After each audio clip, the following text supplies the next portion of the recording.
I'm not the guy who figures out what to do. I'm the guy that when you have an entrepreneur with an idea and money and some paper and some time, they don't get the first base. They get beautiful pictures painted, they get beautiful scripts, and they got a piece of property. They have to make that step. We're going to spend really expensive money and get people to design this, build that, engineer this, etc. And, occasionally have a mechanical machinery. So I'm the guy that will make that step into expensive physical material reality from the original idea. So again, just to be clear, I've never had an idea that didn't happen because I don't do that part of the idea. I do it once somebody says, what if we could do this? And I'll give you an example of what to do. Your question, many of you are not aware that I did about 100 jobs for the Disney company. And then I left and formed my own consultancy, and I did 150 jobs for everybody else, which most people don't ask about. So she just baited me really, really good. I was president of the Gurr Design Company as a consultant, and I did jobs for all kinds of people. The entrepreneur has a crazy idea and phones up, say, hey, Bob, we're thinking of doing this. Oh boy, I hope you do that, because that sounds really cuckoo. I'd like to go do that. Well, then we'll hire you to do it. Just like that. Anyway, I heard about a job in Las Vegas, a guy named Steve Wynn, who had a hotel with a volcano in front of it. And the guy says, I want to do a pirate battle show in front of my new treasure island hotel. And I wondered, what sucker is going to get that one? That was really crazy. Well, it turns out two other Disney guys who left Disney, the three of us went up and talked to him, and about a 2-hour talk with Steve Wynn, he gave us the job. That's the way business works outside of big companies. You have people that are an entrepreneur and they are fearless, and if they see a chance something might work, they will go for it. And the three of us took a look at it.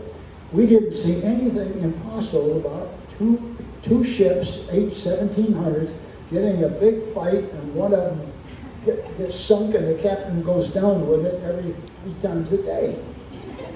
And it's on fire. You know? It's got live stunt people. And it's got electrical cables underwater.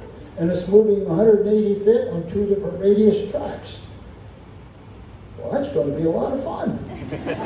Seriously, that job, I worked with about 22 different contractor trades. Everybody cooperates with a master corporation who will do the job. We all work together. We have very few meetings. We just want to know a question. We ask before months that I need some information about this. I need some information about that, and we're not going to wait for a meeting. Fine. That sounded like the way Walt Disney did stuff, which it really was. We didn't have the slightest difficulty building and testing those 2 ships. About $13 million job, and I'm sort of the lead mechanical designer on the thing. And it was fun the whole time. Getting everything to work just right. We didn't have anything that you call an impediment. But by golly, when I was there on the opening afternoon of that thing, I said, holy moly, this is the craziest thing I've ever seen. It's a big show that's full of technical stuff that's terrifying, which you always put in the back lot behind the screen when it doesn't work. Steve Wynn puts it on a sidewalk in front of the building with no curtain. Steve says it works every day, isn't it? Yes, it'll work every day, Steve. You watch. And it did. And the joke was, here's the funny part. You'd see people approach the show while it's underway. Fire and smoke and explosions. Everybody's on the sidewalk. The show's over. They have a hard time getting off the sidewalk. But there was a sidewalk going straight into the building. The only way to get off the sidewalk was go into the casino and gamble. The whole thing was a marketing trick.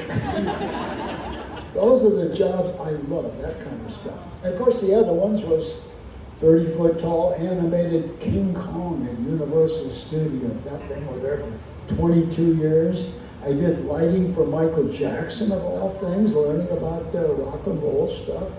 Anybody remember the closing ceremonies of the Olympics in 1984 in Los Angeles?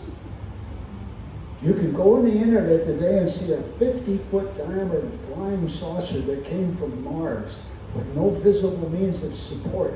Scared the daylights out of people. That's a different job. That has to go through a 15-minute window without fail. It's broadcast worldwide. And I only had 5 weeks to do it. Oh. Yeah. So the reason I smile, I have had a blast at doing crazy stuff for crazy people, starting with Walt.